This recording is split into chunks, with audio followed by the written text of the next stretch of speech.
Welcome to Pro Wrestling's Best News for April 20th, 2023. WWE CEO Nick Khan expects at least $50 million in cost cuts in the next few months following the WWE Endeavor merger. During a recent interview with Lightshed Live, Khan said WWE will be aggressive in their cost-cutting measures, similar to the approach used by Endeavor when they acquired UFC in 2016. Khan stated that WWE is not intending to make cutbacks in on-screen talent or other production staff, but will instead focus on other areas of the company. You can read more on this story at WrestleZone.com.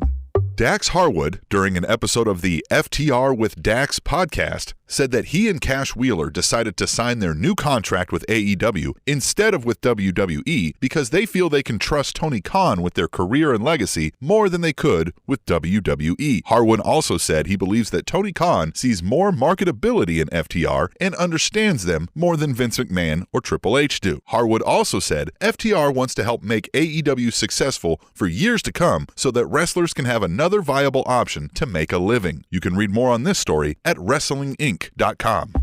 Big E discussed his neck injury recovery on a recent episode of Battleground Podcast, but was unable to offer any expected time frame for which he will be back in action. Big E said he broke his C1 vertebrae in 2 places, and it is a complicated fracture that will take more time to heal than most neck injuries. Big E said he just completed new scans of his neck and will soon meet with doctors to discuss them, but stressed that he feels great with no limitations in movement. You can read more on this story at WrestlingInc.com.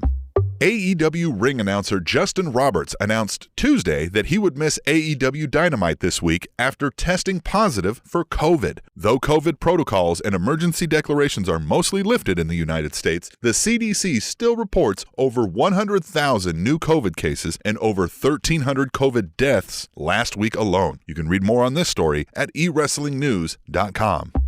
That's Pro Wrestling's Best News for today. Please subscribe to the Spanish Announce Table at SpanishAnnounceTable.substack.com to get daily content like this news, podcasts, match reviews and suggestions, and more delivered right to your inbox.